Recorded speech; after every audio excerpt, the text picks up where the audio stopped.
Welcome to my personal branding video. This is how we brand things out in the West. This might sting a little, son.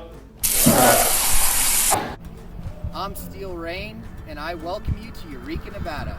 We begin our journey of the county in the best place, Raine's Market. Miners, ranchers, and farmers from all around the area come to visit our store, and it is a great place to hear a verbal history of the area. The importance of a properly supplied community cannot be understated, and the local businesses can thrive because they and their people are well supplied. For those of you that want to visit the area but don't know where to start, we can begin here in Raine's Market in front of our bookshelf. We have highly detailed maps of the area. We have history guides, prospecting guides.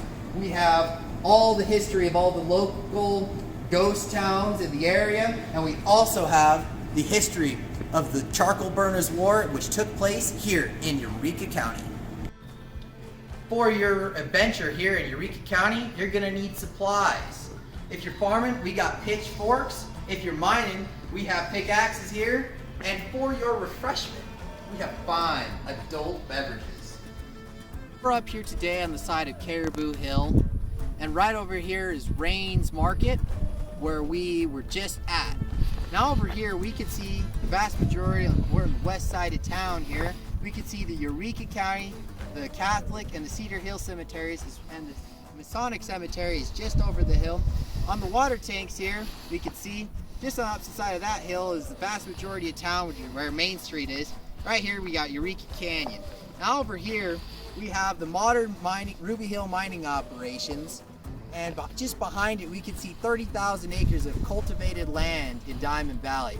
We're going to take a closer look at the older predecessor to the Ruby Hill mining operations.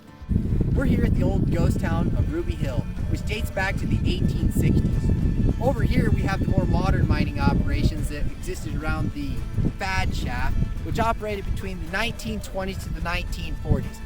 Over there we have the Locan Shaft, the Richmond Shaft, and the Phoenix Shaft. Eureka was originally known more for its lead and silver mining, but today it's been known more for its gold production. Now we're going to take an even closer look at one of the predecessors to the Ruby Hill mining operations, the Eureka Tunnel. Welcome to the Eureka Tunnel. It was dug in the 1800s. Now the history of Eureka lies in the mountains, the valleys, and in the trees themselves.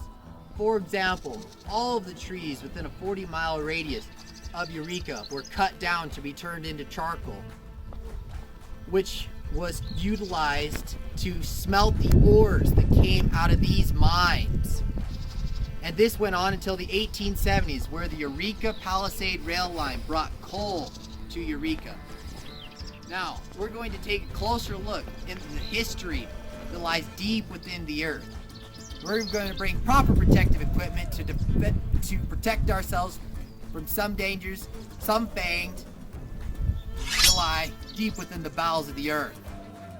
We're 2,000 feet deep within the bowels of the earth. We came here at great personal peril to show you this. A smooth stone, a fault line that formed hundreds of millions of years ago. Hundreds of millions of years ago, geothermal fluids flowed up between these cracks in the earth. These geothermal fluids had highly metal-rich ores that had gold, silver, and lead. And we can see right here the metal-rich ores that the miners dug thousands of feet deep into the earth to retrieve. We can follow up here. They dug a stope up along this fault line to retrieve the metal-rich ores that lay deep within the earth. Here we have the hoist room. In this room there was steam-powered equipment that was utilized to bring ore, men, and equipment up and down this shaft that goes hundreds of feet deep into the earth. The miners dug along a fault line here that had the metal-rich ores, which they followed deep within the earth. We're standing here on the side of Prospect Ridge, and behind me here you can see the diamond mine, which is said to have had over 20 miles of underground tunnels, which you can believe because I've walked a few of them myself. We're going to pan over here where we got the Gold Bar Mine. visible in the distance. We have the developing molybdenum mine also in the distance. And then we got closer here, we have the Ruby Hill mine. And we have the ghost town of Ruby Hill a little closer to us.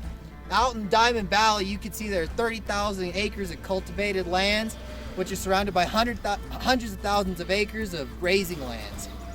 Right over here we have Eureka, you can see, and just behind it, it's got Diamond Peak, which stands over 10,000 feet in the air.